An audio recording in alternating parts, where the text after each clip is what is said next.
Amin. Puji Tuhan. Shalom ibu-ibu, silahkan duduk. Apa kabar? Saya diberkati ya. Saya dikasihi, diberkati Tuhan. Karena Tuhan begitu baik. Happy New Year ibu-ibu. Happy New Year ya. Ada yang belum ketemu di tahun ini ya. Dan kita bersyukur kita boleh masuk di tahun 2025. Amin ibu-ibu ya. Kita bersyukur, kita berterima kasih Tuhan masih memberikan kepada kita hidup ya di tahun ini. Kalau Tuhan memberikan hidup, saya percaya Tuhan memampukan kita juga. Amin. Tuhan memampukan kita menjalani kehidupan di tahun 2025 ini. Dan hari ini saya ingin secara singkat kita merenungkan Tuhan menyambut tahun 2025 ini. Apa sih yang saya bisa atau kita bisa lakukan untuk kita boleh menjalaninya. Nah ibu-ibu yang dikasih Tuhan, tahun 2025 kita sudah dengar. Banyak yang mengatakan prediksinya itu semakin berat. Betul enggak? Ya, banyak yang mengatakan. Barusan di jalan saya dapat info, STNK mobil aja naik banyak, ya, benar enggak? Terus sebagai ibu-ibu di pikiran saya bilang, nah mobil saya, nama saya dipakai beberapa mobil, betul enggak ibu-ibu? Ya, terus ibu-ibu kalau jadi saya langsung perkaliannya jalan toh, naiknya enggak tanggung-tanggung soalnya.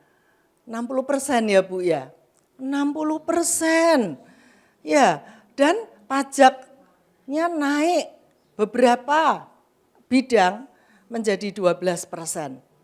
Ya, 2 tahun lalu masih 10% PPN, lalu naik 11%, tahun ini 12%.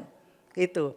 Apakah ada jaminan nanti kita pemasukannya naik 60%? Tuhan yang jamin. Amin. Ya. Nah, tidak ada sesuatu yang secara manusia itu menjadi pasti di depan kita. Betul enggak? Ya. Kalau kita mendengarkan prediksi ahli-ahli, semuanya memprediksikan menjadi lebih berat. Betul enggak ibu-ibu ya? Dan kita tidak tahu juga apa yang akan terjadi di tahun 2025 ini. Betul ibu-ibu, kami hamba Tuhan pun tidak tahu secara pasti apa yang akan terjadi. Kami merencanakan semua misi, merencanakan pelayanan-pelayanan dan sebagainya. Kita mungkin merencanakan liburan, tapi apakah kita tahu pasti bahwa semua itu bisa terjadi sesuai rencana kita? Belum tentu, ya.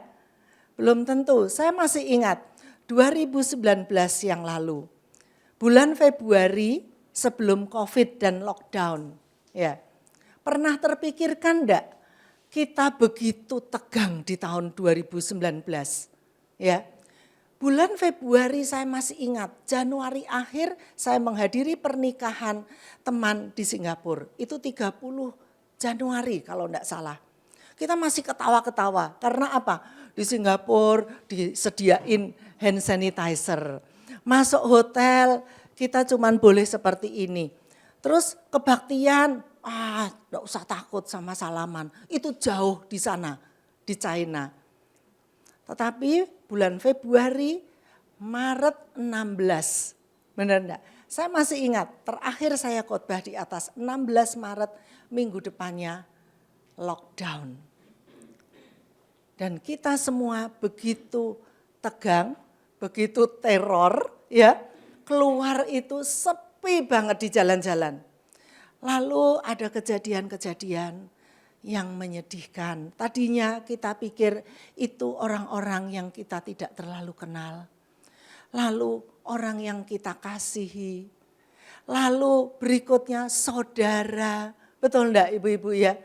Ada sepupu saya langsung 2 dipanggil Tuhan juga. Ya. Ada orang yang sudah lanjut usia. Teman yang kami kenal baik, satu kompleks. Di tahun itu juga biasa-biasa aja habis ikut pemakaman saudaranya. Itu yang renovasi rumah saya, ibu-ibu, saya kenal bertahun-tahun. Masuk rumah sakit dan dipanggil Tuhan. Kami semua enggak bisa datang, semuanya melalui Zoom waktu itu. Nah, apapun yang di hadapan kita, sebetulnya kita secara manusia tidak tahu apa yang terjadi. Tetapi puji Tuhan, ya, saya bersyukur sekali kepada Tuhan. Dan khususnya kemarin firman Tuhan yang disampaikan. Kalau kita melihat dari Matius 5 ayat 13. Mari kita lihat dulu sama-sama. Bahwa firman Tuhan itu ya dan amin. Dan tidak ada yang tidak digenapi oleh Tuhan. Saya bacakan Matius 5 ayat 13. Dikatakan kamu adalah terang dunia. Ya. Kamu adalah terang dunia. Ayat 14. Ayat 13. Kamu adalah garam dunia. Coba. Jika garam itu menjadi tawar, dengan apakah ia diasinkan? Tidak ada lagi gunanya selain dibuang dan diinjak orang. Kamu adalah terang dunia. Kota yang terletak di atas gunung tidak mungkin tersembunyi. Ternyata di dalam keadaan apapun, ibu-ibu yang dikasih oleh Tuhan, kita dipanggil tetap menjadi garam dan terang dunia. Puji Tuhan. Artinya apa? Pesan yang disampaikan kemarin di dalam firman Tuhan. Di dalam zaman apapun kita hidup dan diberikan hidup oleh Tuhan. Kita tidak menjadi korban dari kerusakan zaman. Kita tidak menjadi korban dari ketidakpastian masa depan dunia ini. Kita tidak menjadi korban daripada segala masalah yang ada di dunia ini. Tetapi Tuhan tetap memanggil kita untuk menjadi terang, untuk menjadi garam, dan untuk menjadi berkat bagi dunia ini. Amin ibu-ibu. Kita katakan sama-sama, saya menjadi garam dunia. Saya menjadi terang dunia. Saya menjadi berkat banyak orang. Saya bukan korban. Saya adalah anak Tuhan, milik Tuhan, ditebus dan dipakai oleh Tuhan. Luar biasa bukan? Sebagai anak Tuhan, kita milik Tuhan, kita dipelihara oleh Tuhan, kita dijaga, dipanggil, bahkan kita dijadikan berkat buat orang lain. Jadi itu sebetulnya yang menjadi panggilan orang percaya di dalam dunia yang tidak ada kepastian sama sekali. Di dalam dunia yang rusak, tapi kita ada di sisi yang dipakai menjadi berkat. Bukan menjadi korban. Nah, mentalitas ini harus menjadi milik kita, perempuan-perempuan yang di dalam Tuhan. Apapun yang terjadi, saya belajar ibu-ibu ya, kesusahan terjadi, kita cenderung merasa mengasihani diri sendiri, betul enggak? Ya, kita mengasihani diri, Tuhan kenapa ini terjadi sama saya? Itu enggak salah, itu manusiawi. Tuhan kenapa saya mengalami ini? Kenapa anakku mengalami ini? Tetapi mentalitas itu tidak boleh berlanjut. Itu adalah korban. Sepertinya saya itu korban dari kejahatan dunia ini. Betul enggak? Korban daripada dosa dunia ini. Tetapi kita harus naik ke level higher life. Di mana semua itu boleh terjadi. Tetapi kita harus katakan, tetapi saya bukan korban. Saya adalah alatnya Tuhan. Saya akan dipakai menjadi berkat bagi orang lain. Apapun keadaan dunia ini. Tuhan memanggil ibu-ibu dan saya menjadi berkat. Amin. Menjadi terang dan garam dunia. Bukan menjadi korban. Saya tahu di antara kita masih ada banyak pergumulan. Ya, mungkin masih ada sakit. Mungkin masih ada treatment yang harus dijalani. Mungkin masih ada tanggung jawab anak-anak dan sebagainya. Tetapi sekali lagi kita bukan korban. Amin. Kita dipanggil menjadi berkat. Kalau Tuhan yang memanggil, ibu-ibu, siapa yang memperlengkapi? Tuhan juga. Tugas kita cuman apa? Taat. Taat melakukan yang Tuhan perintahkan. Tuhan panggil untuk memberitakan kabar sukacita.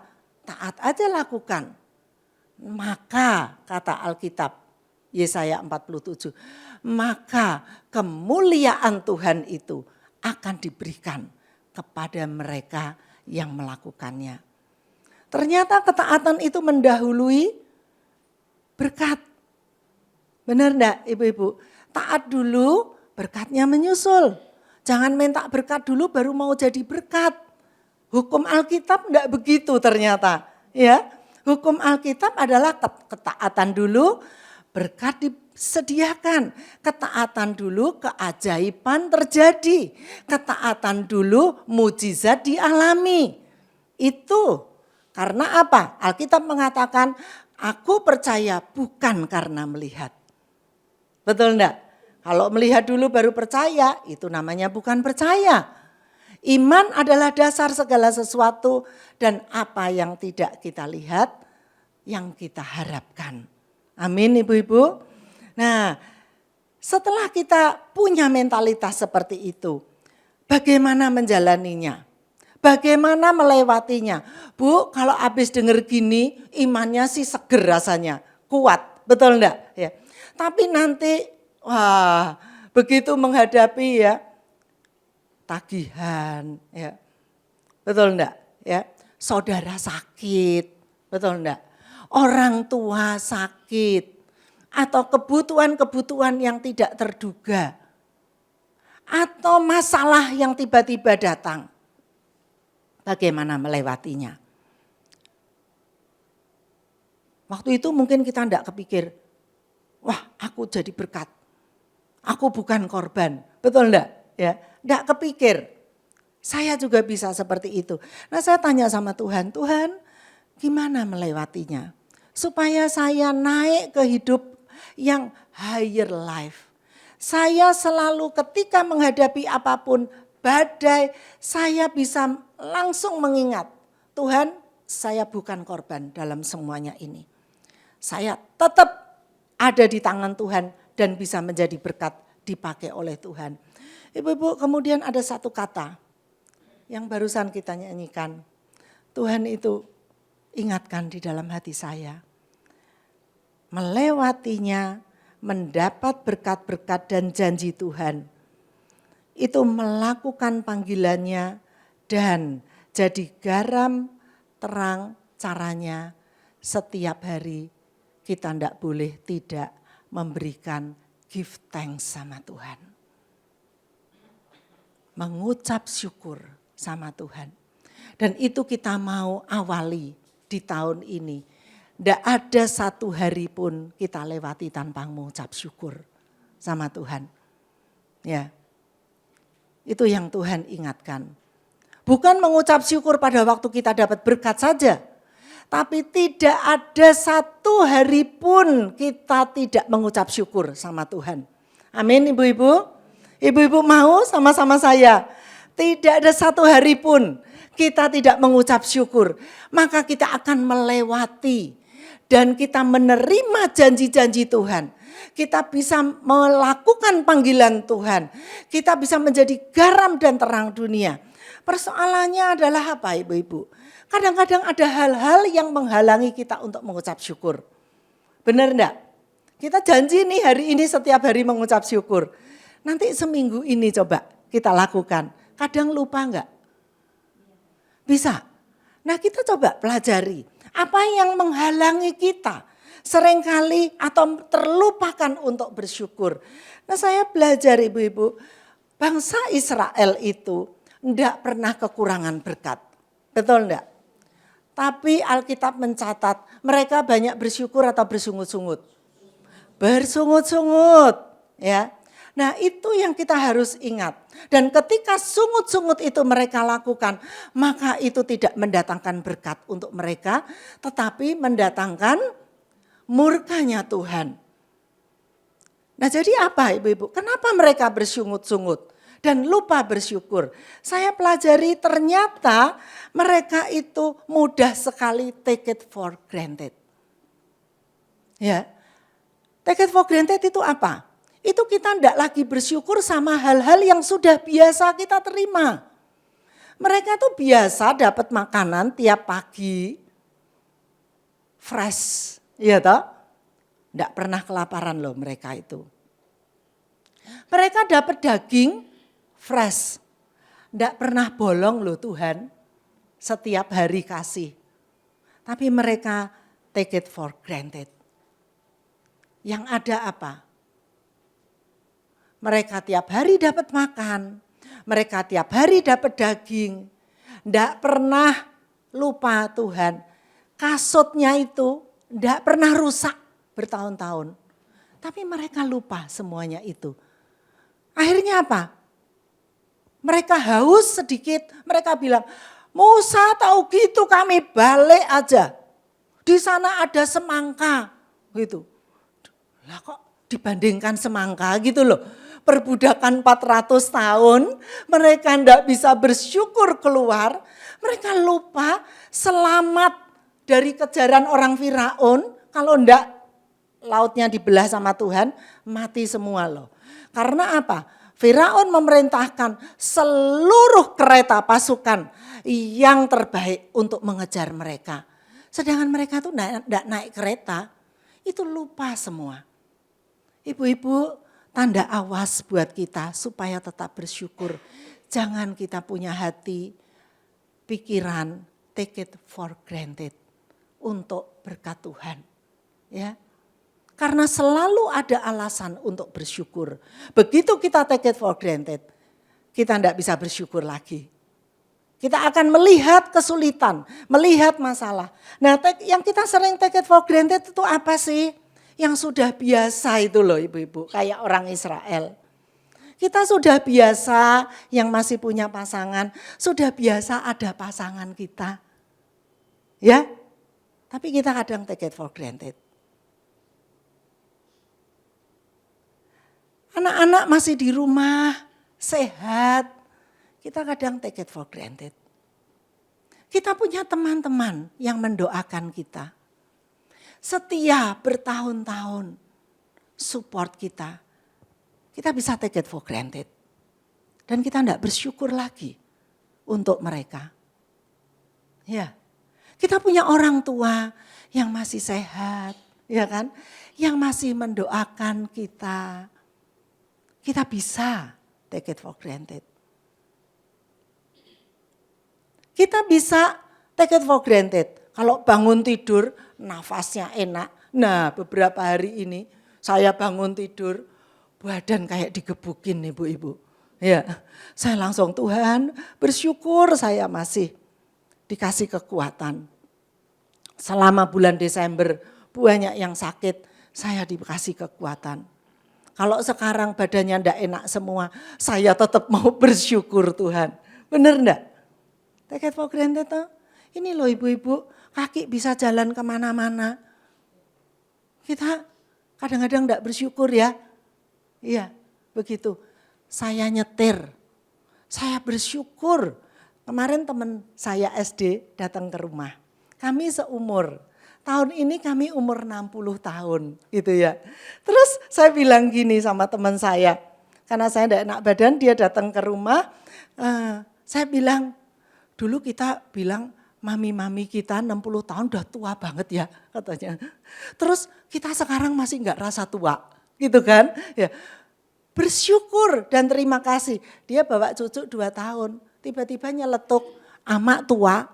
Katanya, amak sudah tua gitu, kita ketawa.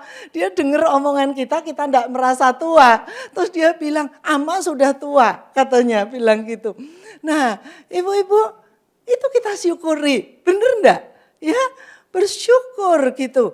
Saya bersyukur Tuhan, saya makan minum dengan enak. Apa aja boleh makan. Ayo lupa toh kadang kita bersyukur itu. Bener enggak? Ada anak di sekitar kita. Ibu-ibu, hari ini saya berdua aja sama Pak Yohanes, dua-duanya flu. Karena anak saya lagi pergi semua. Ya, Tuhan terima kasih gitu ya.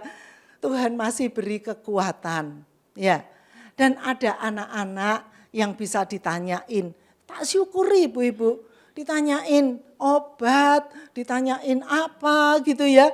Suruh doain, bersyukur kan. Ya, anak kita bisa kerja. Ibu-ibu, anak kita mau kerja itu bersyukur. Benar enggak? Ya. Cucu kita itu boleh diajar kebenaran firman Tuhan sama kita. Bersyukur. Enggak ada habisnya toh. Kemarin itu anak saya pulang, bawain saya risol. Mah, ini dikasih tante-tante, tapi enggak tahu namanya katanya. Udah bersyukur dulu, saya bilang gitu. Bersyukur dulu, saya cariin foto baru dia ketemu. Itu kan, ya anak saya yang kecil itu lupa nama, lupa orang gitu kan. Nah, ibu-ibu banyak yang kita itu enggak boleh take it for granted. Bersyukur kita datang di sini loh, benar enggak? Ya, bersyukur kita masih bisa memuji, menyembah Tuhan. Ya.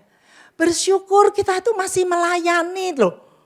Kalau Tuhan enggak kasih kita melayani terus buat apa kita hidup? Betul enggak?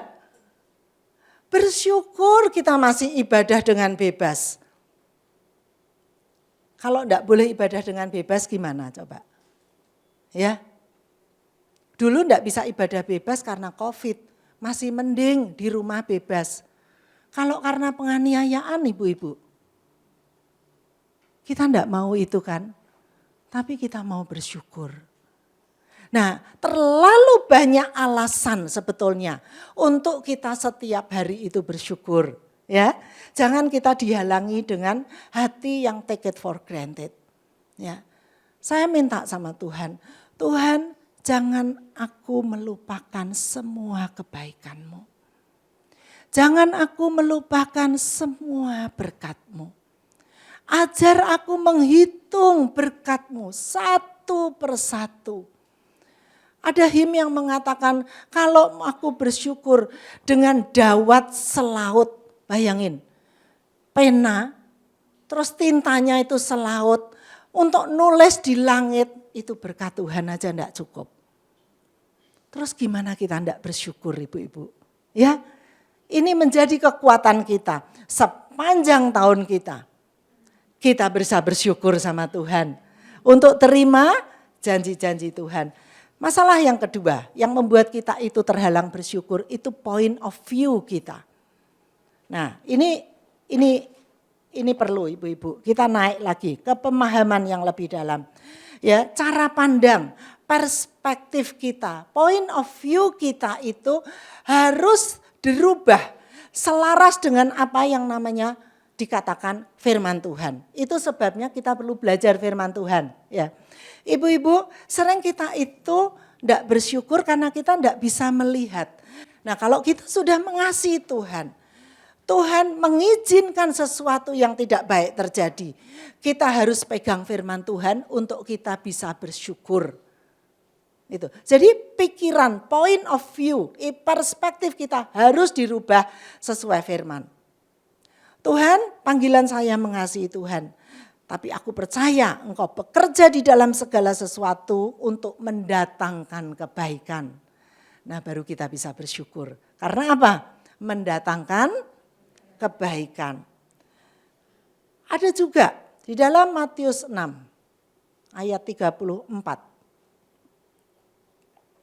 Dikatakan di situ. Sebab itu janganlah kamu khawatir akan hari besok, karena hari besok mempunyai kesusahannya sendiri. Kesusahan sehari cukuplah untuk sehari. Kita ulangi sama-sama. Kesusahan sehari cukuplah untuk sehari. Percaya ibu-ibu? Percaya? Benar. Susah ya. Tapi ini firman Tuhan. Perspektif kita seringkali bersandar sama pikiran kita. Kalau ada kesusahan, atau kira-kira ada susah ke depan, kita sudah pikirin lebih daripada yang seharusnya. Saya mengerti kalau orang sudah lanjut usia, kadang susah tidur banget ya Tante. Bisa tidur pun badan bisa enggak enak, betul enggak? Ya. Tapi kita mau bersyukur dengan alasan apa? Kita buka Mazmur 150 sebelum kita mengakhirinya. Mazmur 150.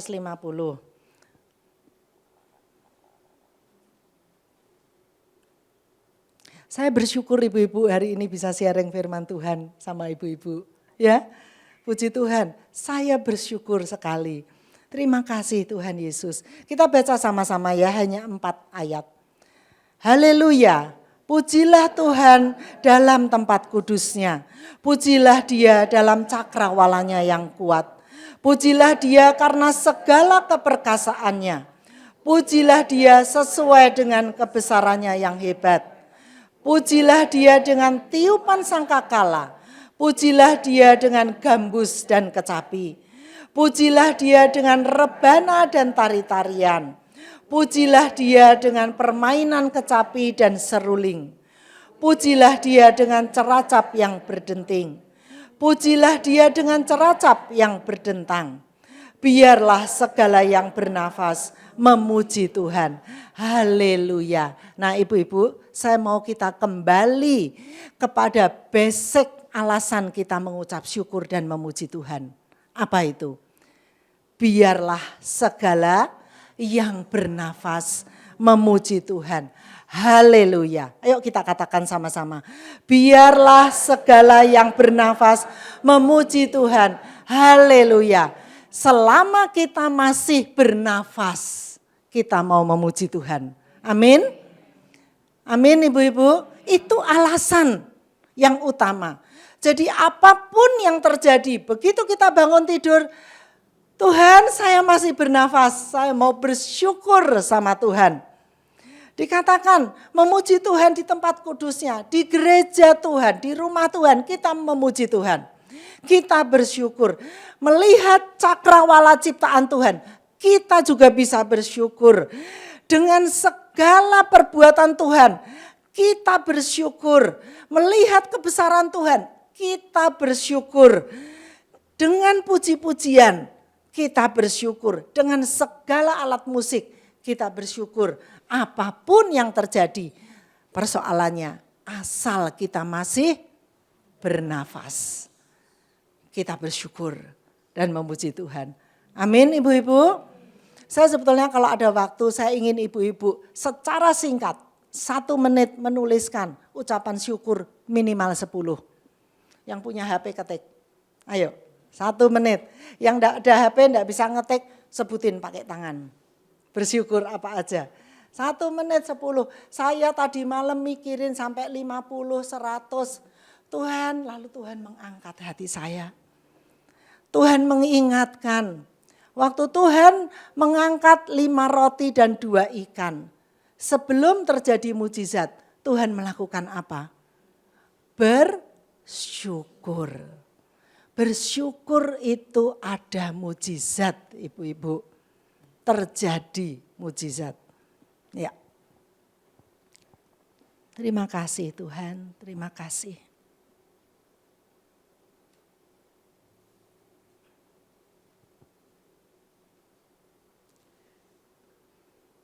Sudah ketemu 10? Ketemu pasti. Terima kasih Tuhan untuk keselamatan yang Tuhan berikan. Firman yang terbuka setiap waktu. Terima kasih untuk Roh Kudus yang Kau berikan menolong aku. Terima kasih untuk kasih-Mu ya Bapa di surga. Terima kasih untuk pekerjaan Tuhan yang Tuhan percayakan. Terima kasih aku bisa melayani dengan bebas. Terima kasih untuk kesehatan, nafas hidup. Terima kasih untuk keluarga, untuk suami dan anak-anak. Terima kasih untuk orang tua yang Tuhan pelihara. Terima kasih untuk makanan, minuman. Terima kasih untuk kendaraan. Terima kasih untuk kekuatan, kesehatan. Terima kasih untuk teman-teman. Terima kasih untuk saudara, untuk sahabat, untuk pembimbing rohani yang berdoa. Terima kasih untuk minuman yang berlimpah-limpah. Terima kasih untuk makanan yang berlimpah-limpah. Terima kasih Tuhan, Kau menghitung setiap rambut di kepalaku. Terima kasih Engkau memberiku sukacita, damai sejahtera yang melampaui segala akal. Terima kasih Tuhan, Engkau menyediakan segala sesuatu tepat pada waktunya. Terima kasih untuk 6.000, 8.000 janji di dalam Alkitab yang aku mau terima dari Engkau. Terima kasih Engkau memelihara hidupku dari lahir sampai hari ini. Terima kasih untuk kesehatan yang aku boleh pakai untuk melayani Tuhan. Terima kasih. Ibu-ibu terima kasih punya sepatu. Terima kasih pakaian kita itu berlimpah-limpah. Betul enggak? Terima kasih apa saja. Terima kasih kita itu bebas untuk melayani Tuhan. Terima kasih untuk pekerjaan yang Tuhan masih berikan. Terima kasih untuk anak-anak bisa sekolah. Terima kasih anak-anak mau bekerja. Terima kasih untuk anak-anak yang rajin. Terima kasih untuk suami yang mau bekerja. Terima kasih untuk semuanya. Nah, puji Tuhan, puji Tuhan. Terlalu banyak yang Tuhan itu berikan di dalam hidup kita. Mari kita bangkit berdiri. Tuhan, Engkau sudah melihat setiap hati kami. Dan kami semua mau mengasihi Engkau ya Tuhan. Dan Roh Kudus buat hati kami. Buat hati kami Roh Kudus. Selama kami masih bernafas. Kami punya nafas hidup yang Tuhan anugerahkan buat kami. Hidup kami diwarnai dengan mengucap syukur. Mengucap syukur untuk panggilan kepercayaan yang Tuhan berikan. Mengucap syukur kami bukan korban, tetapi kami alatnya Tuhan. Yang dipakai menjadi berkat, menjadi garam dan terang dunia ini. Di dalam masa apapun. Termasuk di dalam masa kesusahan yang besar pun. Kami adalah alat-alatnya Tuhan. Yang menjadi berkat bagi banyak orang. Yang dipakai oleh Tuhan. Yang diberkati oleh Tuhan. Yang menerima mujizat-mujizat dari Tuhan. Terima kasih Tuhan, terima kasih. Setiap kami yang sudah menghitung berkat-berkat-Mu pada pagi hari ini Tuhan. Engkau melihatnya. Dan Kau terus tambah-tambahkan Tuhan. Sehingga hati kami adalah hati yang melimpah dengan syukur. Kami melewati tahun ini dengan hati yang berlimpah dengan syukur. Terima kasih Tuhan, terima kasih. Terpujilah Engkau senantiasa. Buat setiap kami ibu-ibu di tempat ini punya hati yang bijak. Bijak memakai waktu kami. Memakai hidup kami untuk menikmati segala anugerah Tuhan. Sekaligus menjadi berkat dan dipakai oleh Tuhan. Berkati setiap keluarga kami Tuhan di dalam nama Tuhan Yesus. Berkati anak cucu keturunan kami Tuhan.